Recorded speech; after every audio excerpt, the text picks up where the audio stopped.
प्यारे दोस्तों, सादर अभिवादन। मैं हूं महेश कुमार वैद्य और आप देख रहे हैं एनजेपी हरियाणा। दोस्तों, आज 28 अप्रैल है।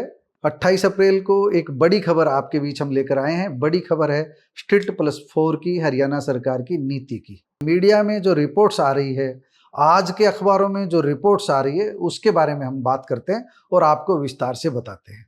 हाई कोर्ट ने अभी मामले की सुनवाई जारी रखने का फैसला लिया है, यानी अभी अंतिम निर्णय नहीं आया है, लेकिन जो अंतरिम आदेश हाई कोर्ट का पिछले दिनों आया था, उसे लेकर के पंजाब एवं हरियाणा उच्च न्यायालय ने स्थिति बिल्कुल स्पष्ट कर दी है। पंजाब एवं हरियाणा उच्च न्यायालय ने यह स्पष्ट किया है कि स्ट्रिक्ट+4 की जिस पॉलिसी पर हमने रोक लगाई है, वह सिर्फ गुरुग्राम जिले तक सीमित है।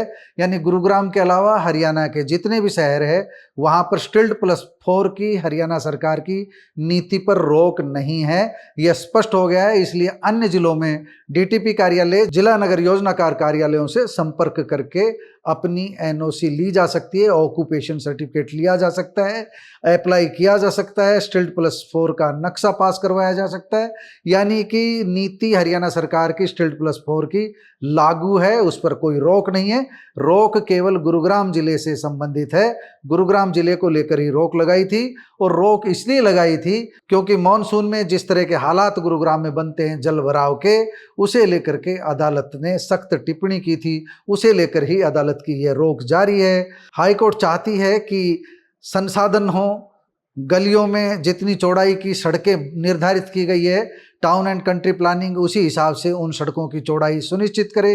हाई कोर्ट ने जब अपने स्तर पर इनकी जांच की तो पाया गया कि 12 मीटर या 9 मीटर की जो सड़क है, वह घटकर आधी रह गई है अतिक्रमण के कारण। इसलिए अतिक्रमण कहीं भी हो, चाहे वह हरियाणा के गुरुग्राम जिले में हो या अन्य जिलों में, उसे लेकर कार्रवाई जारी रहेगी। लेकिन स्ट्रिक्ट+4 की पॉलिसी पर अन्य जिलों में रोक नहीं है, केवल गुरुग्राम में रोक है। जो खबर आ रही है उसको लेकर के एक बार फिर आपको हम डिटेल से बता देते हैं। मीडिया रिपोर्ट्स के अनुसार सरकार ने कमजोर निर्माण पर आंखें मूंदे रखी, इसीलिए गुरुग्राम बदहाल हुआ, इसलिए वहीं पर स्ट्रिक्ट+4 की रोक लगाई गई। चीफ जस्टिस सील नागू और जस्टिस संजीव बेरी की खंडपीठ ने 2 अप्रैल 2026 को दिए गए अपने अंतरिम आदेश का दायरा स्पष्ट किया है, जो हम अब तक आपको बताते आ रहे थे।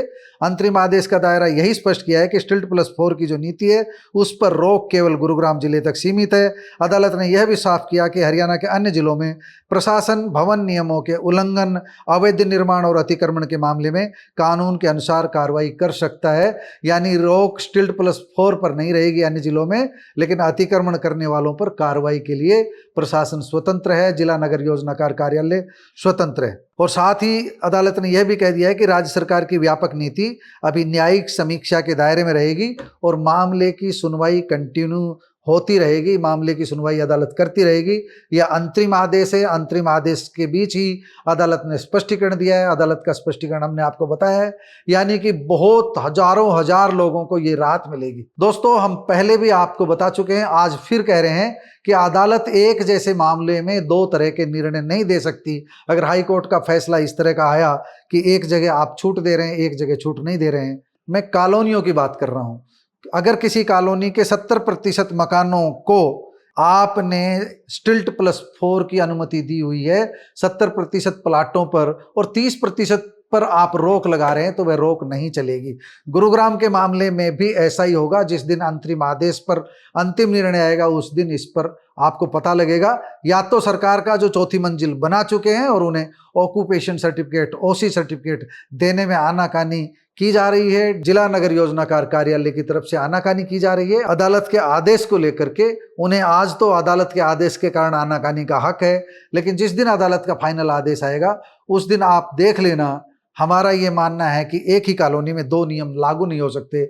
आप ऐसा नहीं कर सकते कि आधे लोगों को आप स्ट्रिक्ट+4 की अनुमति दे रहे हैं और आधे लोगों को अदालत के आदेश का हवाला दे करके अनुमति नहीं दे रहे हैं। या तो जिनको अनुमति आपने दी है उनकी चौथी मंजिल भी आपको गिरवानी पड़ेगी और उसका खर्चा सरकार को वहन करना होगा। ऐसा हमें संभव प्रतीत नहीं हो रहा, क्योंकि उन्होंने किस कानून का उल्लंघन किया है? सरकार ने नीति बनाई और जिसने, जो भूखंड स्वामी है, उसने अनुमति लेकर के भवन निर्माण किया, और अब भवन निर्माण की ओसी के लिए अगर उसको भटकना पड़ रहा है, तो कहीं ना कहीं इसमें सरकार दोषी होगी। अदालत के कारण अगर भूस्वामी को नुकसान झेलना पड़ेगा, तो इसकी सीधी जिम्मेवारी सरकार की होगी। सरकार उसकी भरपाई करेगी।